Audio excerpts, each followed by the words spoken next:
From the first second Ilhan Omar walked onto the Fox News set, the atmosphere felt less like a routine cable news segment and more like one of those moments when everyone knows something uncomfortable is about to happen, even if nobody agrees on what the truth actually is. The cameras were hot, the audience was restless, and JD Vance looked unusually calm for someone about to step into a conversation that had already been toxic online for years. Omar, who has long been one of the most polarizing figures in American politics, carried herself with the confidence of someone who has survived countless controversies by framing them as prejudice, misinformation, or politically motivated attacks. Vance, by contrast, came across as the kind of guest who wasn't interested in broad ideological arguments or feel-good talking points, but in narrowing everything down to specific claims, documents, and unanswered questions that had followed Omar since before she entered Congress. The setup itself was deceptively simple. Fox News had promoted the segment as a discussion about immigration and identity in modern America, two topics both guests had strong opinions on and large audiences for. But anyone who had followed Omar's career knew that the real tension came from long-running online debates about her personal history, her public statements, and the way mainstream media often avoided digging too deeply into controversies surrounding her. From Omar's side, the framing was familiar and emotionally powerful. She spoke about being a refugee, about growing up in chaos and finding safety in the United States, about facing hostility as a Muslim woman in politics. It was the kind of narrative that resonates with many Americans who see the country as a place of second chances and moral responsibility toward those fleeing conflict. Her supporters in the studio applauded loudly, reinforcing the sense that she was there not just to debate, but to defend her very legitimacy. Vance didn't interrupt her opening remarks, but when he spoke, his tone shifted the room instantly. He didn't challenge her refugee story, didn't question her right to be in Congress, and didn't even frame his comments as accusations. Instead, he leaned into what he described as open questions that never seemed to get straight answers, and that phrasing alone was enough to make people uneasy. One of the first topics he raised was her past marriage, which has been the subject of years of speculation on blogs, forums, and partisan media. Vance didn't claim anything as fact. He repeatedly emphasized that he was referring to publicly available records and unresolved discrepancies. The subtext was clear, though. If these issues had been raised about a Republican, would journalists have ignored them so consistently? Omar responded the way she often does, by framing such discussions as invasive and rooted in bias. From her perspective, these were private matters weaponized by political enemies. From Vance's perspective, they were legitimate questions about transparency, especially for someone holding public office. The tension wasn't just about the details, but about who gets to decide what questions are fair to ask. What made the exchange compelling wasn't any single claim, but the way both sides represented larger cultural divides. Omar spoke the language of identity and systemic injustice. Vance spoke the language of documentation, skepticism, and what he called basic accountability. Neither was really trying to persuade the other. The conversation then moved to Omar's past remarks about September 11th, particularly her widely quoted phrase that some people did something. Critics have long argued that the wording minimized the scale and horror of the attacks, while Omar and her allies have insisted the phrase was taken out of context. Vance framed it not as proof of malicious intent, but as an example of how tone and wording matter deeply in national memory. For many viewers, this part of the discussion was emotionally charged because it touched on collective trauma rather than partisan identity. Vance spoke about growing up during the aftermath of 9/11, about friends who joined the military, about the symbolic weight those events still carry for millions of Americans. Omar defended herself by saying her comments were about civil liberties and backlash, not about diminishing victims.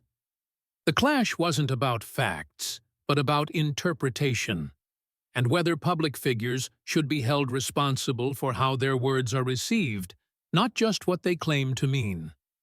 Another segment focused on accusations of anti-Semitic language in Omar's past statements, which had led to formal condemnation by members of her own party.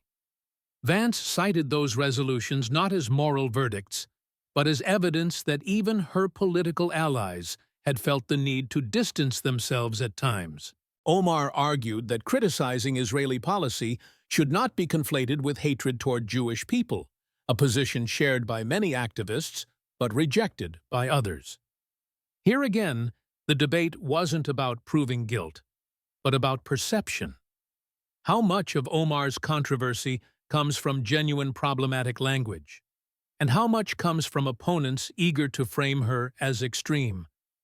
How much responsibility does she have to clarify, apologize, or rephrase? And how much is she entitled to dismiss criticism as bad faith? The discussion grew even more awkward when Vance brought up campaign finance issues involving Omar's husband's consulting firm. He avoided using the word corruption, but questioned whether it was appropriate for large sums of campaign money to flow to a spouse's business, even if technically legal. Omar countered that the arrangement had been reviewed and that no serious wrongdoing had been proven. This part of the exchange highlighted a broader frustration many Americans feel toward politics in general. Even when no laws are broken, the optics of financial entanglements often erode trust.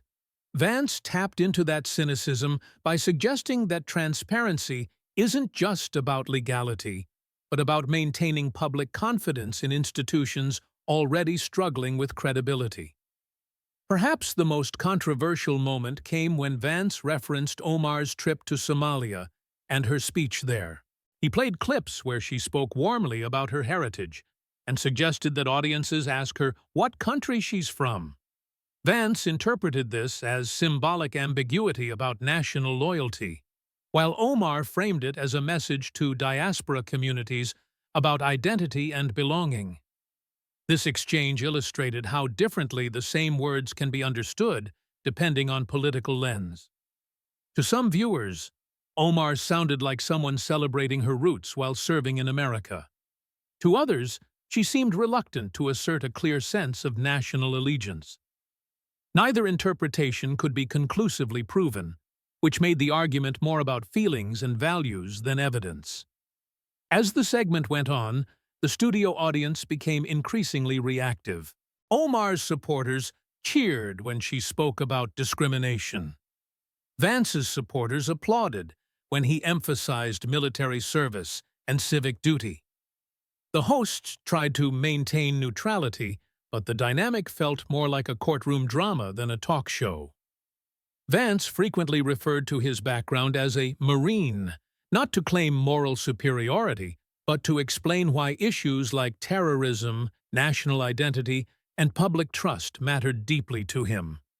Omar, in turn, emphasized her lived experience as a refugee and Muslim woman navigating a political system she sees as hostile. Each used personal history as a shield against criticism and as a weapon in rhetorical combat. What made the confrontation resonate online wasn't that it settled any disputes, but that it dramatized unresolved tensions in American culture. Questions about immigration, loyalty, religion, and accountability remain deeply divisive, and figures like Omar and Vance serve as symbols onto which people project their fears and hopes.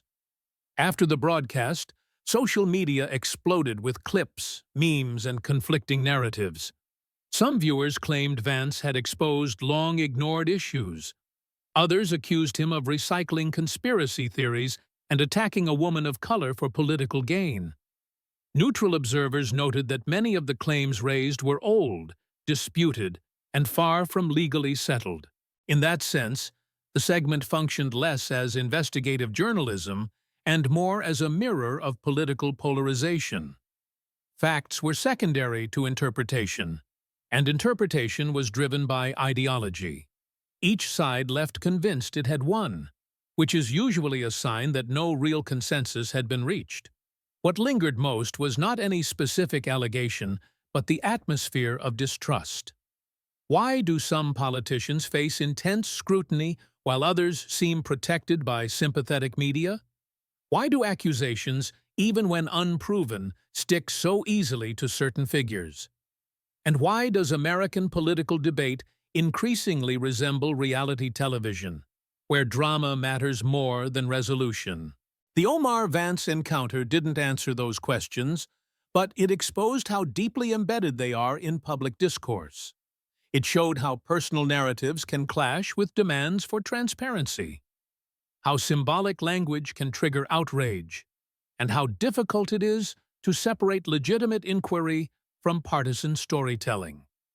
In the end, the segment said less about Omar or Vance individually than about the audience watching them. People saw what they wanted to see: a courageous whistleblower, a victim of prejudice, a reckless provocateur, or a principled critic.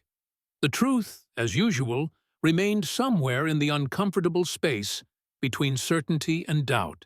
And maybe that's why the clip kept circulating long after the broadcast ended. Not because it proved anything beyond dispute, but because it captured the emotional core of modern American politics, where questions feel more powerful than answers, and where belief often matters more than verification. The more that clip ricocheted around the internet, the more it started behaving like a Rorschach test for politics, where the same 30 seconds could be "finally someone asked the questions" to one crowd and "this is what weaponized suspicion looks like" to another. And that's the part people miss when they treat moments like this as if they're self-contained. The broadcast ends, but the narrative keeps living, mutating, and recruiting. Within hours, every faction had built its own version of the event, complete with a hero, a villain, and a moral lesson that conveniently confirmed whatever they already believed. Some viewers weren't even debating the underlying claims anymore. They were debating the right to ask the claims out loud. That's how you know a country is arguing about trust, not just policy. On one side, supporters of Omar argued that the entire format was a trap, the kind of just asking questions routine that lets insinuation do the dirty work without ever having to prove anything in court. They pointed to the way online rumors can be laundered into mainstream discussion simply by being repeated with a serious tone and a stack of papers. They asked a fair question of their own. If someone is innocent, how many years are they expected to spend playing whack-a-mole with allegations that keep coming back under new branding? At what point does a public figure have the right to say, "I'm not doing this again," without that refusal being treated as a confession? And if you've ever watched politics long enough, you know that refusal can look like dignity to allies and like guilt to opponents at the exact same time. On the other side, Vance's fans framed the segment as a rare moment where someone forced an elected official into the narrow hallway of yes or no accountability. They weren't satisfied with broad statements about identity, context, or intentions. They wanted clean answers that could be clipped into a headline and remembered in one breath. They argued that public records and public conduct stop being private the moment someone demands the power to write laws and vote on national security. They asked why journalists treat some stories like radioactive material while chasing other stories with the enthusiasm of a golden retriever spotting a tennis ball. And they insisted the real scandal wasn't the content of any one claim, but the social rule that certain questions are treated as morally unacceptable no matter how they're phrased. The truth is, the segment exposed how Americans have started using institutions like props in a bigger, uglier argument about legitimacy. If you trust the system, you tend to say, if something serious existed, it would be settled through proper channels, not litigated on television. If you don't trust the system, you tend to say, The proper channels are exactly where uncomfortable stories go to die quietly, while everyone pretends that silence equals resolution. So the fight becomes circular, because each side uses the absence of final proof as evidence of the opposite thing. One side sees the absence of charges and says, "See, it's nonsense," while the other sees the absence of charges and says, "See, they're protecting her." That's why, after the show, people didn't just argue about Omar and Vance, they argued about process. What counts as verification in an era where screenshots are treated like sworn testimony, and sworn testimony is treated like propaganda? How much weight should a document carry when viewers can't easily judge its provenance, and when editing software exists for everything from PDFs to video clips? If you're a viewer at home, do you have a realistic way to tell the difference between a legitimate record and a cleverly packaged misdirection? And if you can't tell, are you watching political accountability or a very polished performance of it? There's also the practical reality that politics has learned to speak in the grammar of entertainment because that's what the public rewards.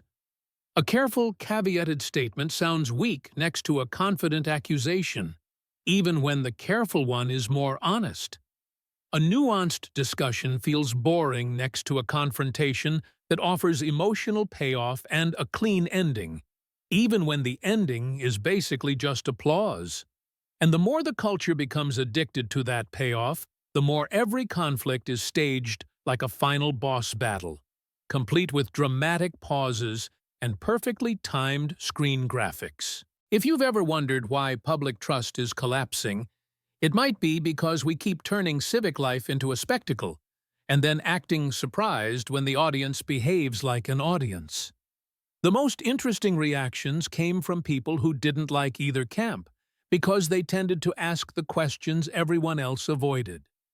If Omar is being unfairly targeted, why do her defenders sometimes respond as if even the act of asking is disqualifying, instead of calmly dismantling the argument piece by piece? If Vance is presenting receipts, why does the presentation feel designed to imply conclusions that aren't actually proven, like a magician's patter steering you away from the trick?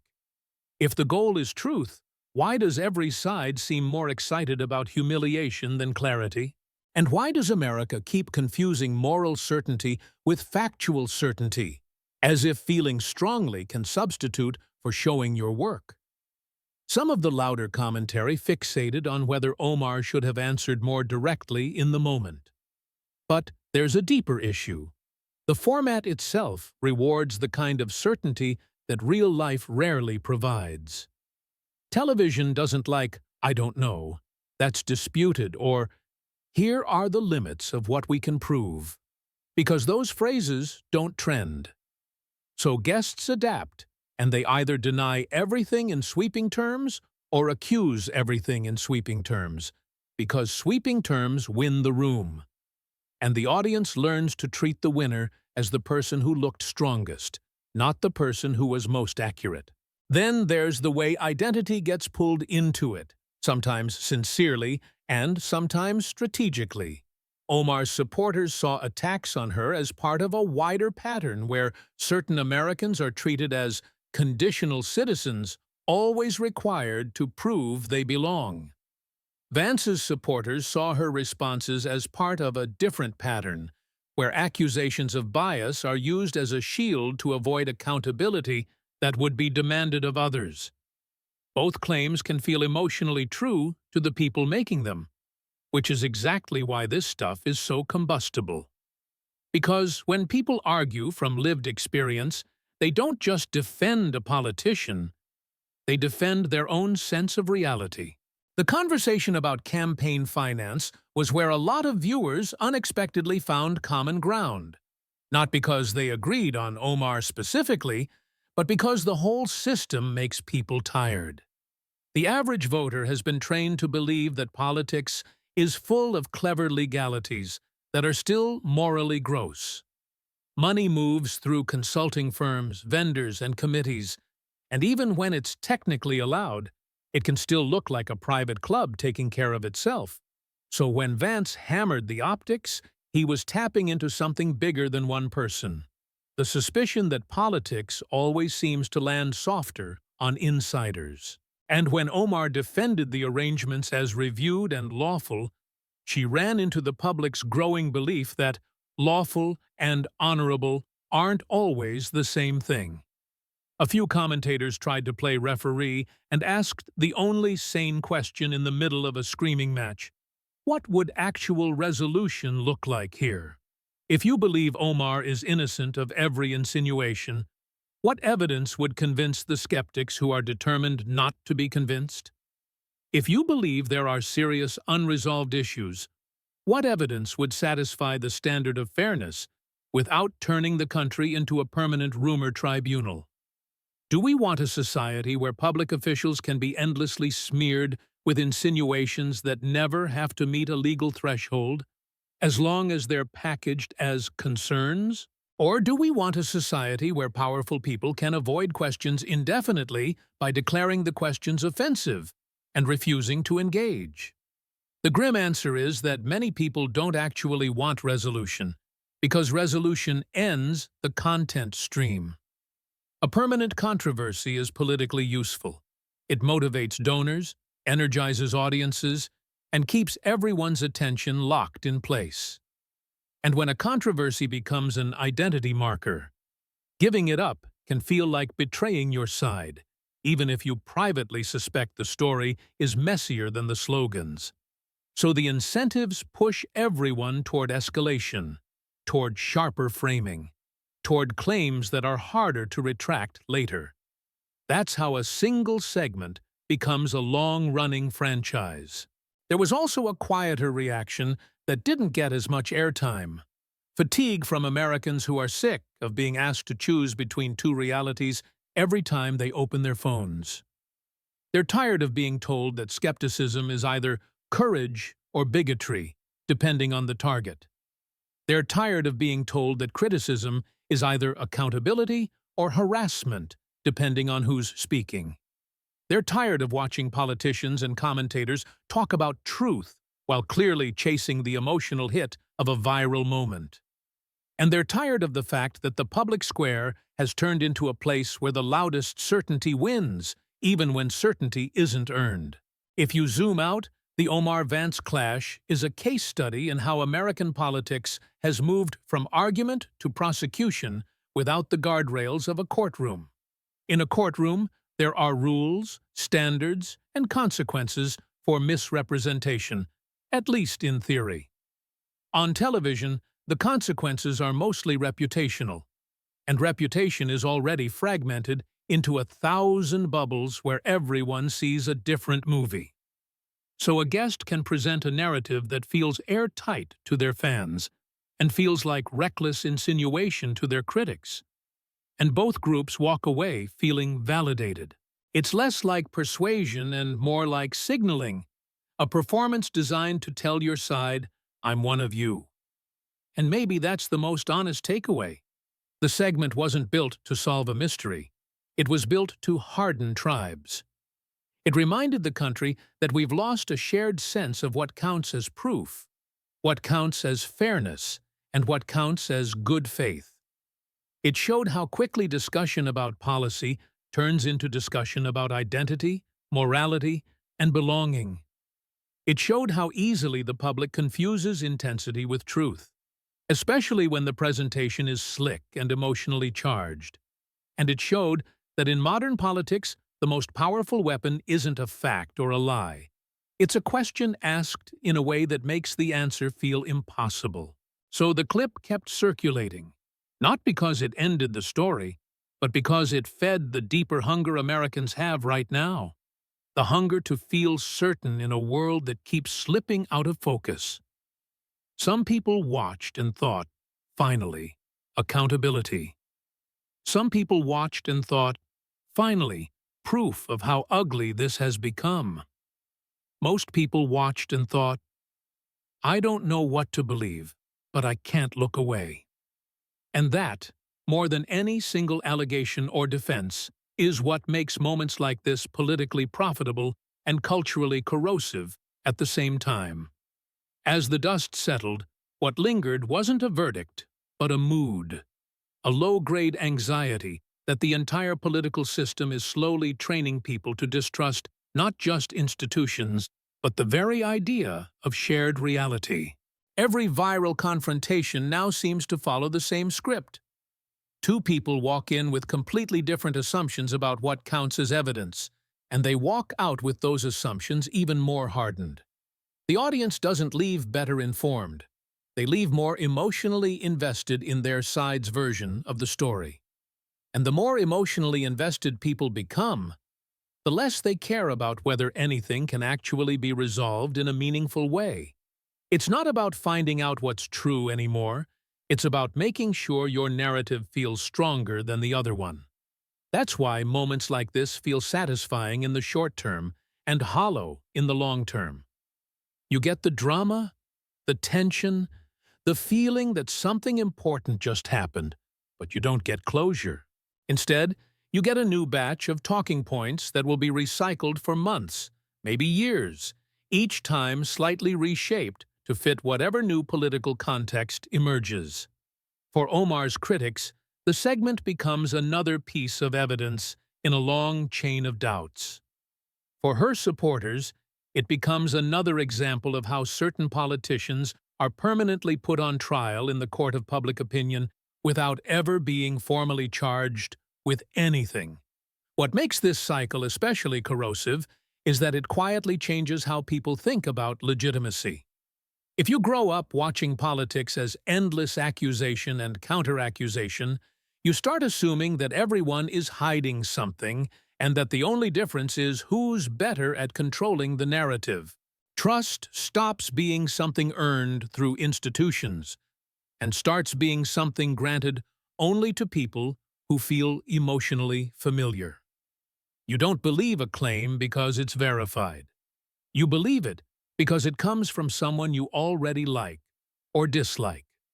And once that habit sets in, it's almost impossible to reverse. There's also a psychological comfort in scandal culture that rarely gets discussed. It gives people a sense of moral clarity in a world that otherwise feels confusing and unstable. If you can label someone as obviously bad or obviously targeted, you don't have to sit with ambiguity. You don't have to admit that the truth might be messy, incomplete, or permanently out of reach. You get a clean story with heroes and villains, which is much easier to digest than a pile of unresolved questions. But unresolved questions are exactly what modern politics keeps producing. Not because the truth doesn't exist, but because the systems designed to establish it move slowly, quietly, and without the emotional fireworks people now expect. Investigations take years, not minutes. Legal standards are boring, technical, and often anticlimactic. They don't fit neatly into viral clips or dramatic confrontations, which makes them feel unsatisfying compared to a heated studio exchange. So, television fills the gap by simulating resolution. It offers the performance of accountability without the patience accountability actually requires. Viewers get the emotional release of watching someone stand up or get exposed, even if nothing concrete changes afterward. It's like fast food for civic engagement. Instantly gratifying, nutritionally empty, and addictive enough that people keep coming back for more. And just like fast food, the long-term effects are harder to see until they've already done damage. Another uncomfortable truth is that many politicians have learned to weaponize this environment deliberately. They know that being constantly controversial can be more useful than being consistently effective. Outrage keeps them visible, keeps their base energized, keeps donations flowing. Even negative attention becomes a resource because it allows them to frame themselves as victims of persecution or champions of truth, depending on which story benefits them more at the moment. Silence, nuance, and restraint, by contrast, feel like political suicide in a culture that rewards spectacle. That's why debates about tone have become so strange. One side complains that questions are too aggressive, too personal, too disrespectful. The other side complains that answers are too vague, too emotional, too evasive. Both sides are technically right, but neither side is addressing the deeper issue. The format itself incentivizes exactly those behaviors. If you speak carefully, you get ignored. If you speak provocatively, you get amplified. Over time, this trains the public to expect politics to look like confrontation rather than governance. People start paying more attention to who embarrassed whom than to who actually passed or blocked legislation. They remember viral quotes but forget voting records. They debate personal scandals endlessly while barely noticing structural problems that affect their daily lives. And politicians, seeing what gets rewarded, adapt accordingly. The Omar Vance segment fits perfectly into that pattern. It didn't meaningfully advance any policy discussion about immigration, national security, or campaign finance. What it did advance was a narrative battle over character, loyalty, and moral authority. Those themes are emotionally powerful because they tap into identity and belonging, not spreadsheets and statutes. But they're also dangerously vague because they can never be definitively settled. You can argue about them forever without reaching a conclusion. And maybe that's the real risk, a political culture that replaces solvable problems with unsolvable ones. Healthcare, housing, wages, infrastructure, climate policy. All of these require slow, technical, and deeply unsexy work. Scandal, by contrast, is exciting, easy to personalize, and infinitely expandable. So it slowly crowds out everything else, until people start believing that politics is mostly about personalities rather than systems. Once that belief takes hold, even sincere reform efforts get swallowed by the noise. There's also a generational dimension to all this. Younger voters have grown up in an environment where truth feels permanently contested. They've seen scandals rise and fall without consequences, investigations announced and quietly forgotten, viral clips treated as proof of everything and nothing at the same time. For them, skepticism isn't radical, it's normal. They don't expect institutions to resolve disputes cleanly, so they treat every claim as provisional and every accusation as potentially strategic. That makes them harder to manipulate, but also harder to mobilize around anything constructive. Older voters, meanwhile, often feel like the ground rules have changed without their consent. They remember a time when a major allegation could end a career, or at least trigger a formal process that people trusted. Now they watch politicians survive scandals that would have been unthinkable decades ago, simply by reframing criticism as bias or fake news. To them, it feels like standards have collapsed. To younger audiences, it feels like standards were always selective, and the collapse just made that obvious. In that sense, moments like the Omar Vance clash aren't just about two individuals, they're about a transitional phase in political culture. A phase where the old authority structures no longer command automatic respect, but no new structures have replaced them. People are left with vibes, instincts, and emotional allegiance as their primary tools for judgment. That's not inherently irrational, but it's dangerously incomplete. It turns politics into a kind of reality show where viewers pick sides based on personality rather than competence. And the irony is that both Omar and Vance, in their own ways, benefit from this environment. Omar's brand thrives on being seen as a symbol of resistance and identity under pressure. Vance's brand thrives on being seen as a blunt truth-teller who challenges taboos. Neither role requires the audience to actually verify complex claims or read long reports. They just require people to feel something strongly enough to share a clip. In a system like that, emotional resonance becomes more valuable than factual resolution. So when people ask whether segments like this are good for democracy, the honest answer is complicated. They increase engagement, but they also increase cynicism. They make politics feel urgent, but they also make it feel shallow. They encourage people to pay attention, but not necessarily to understand. And over time, they teach citizens to act more like fans than participants. The real question isn't whether Omar or Vance won that night. The real question is, what kind of political culture keeps producing these moments and rewarding them?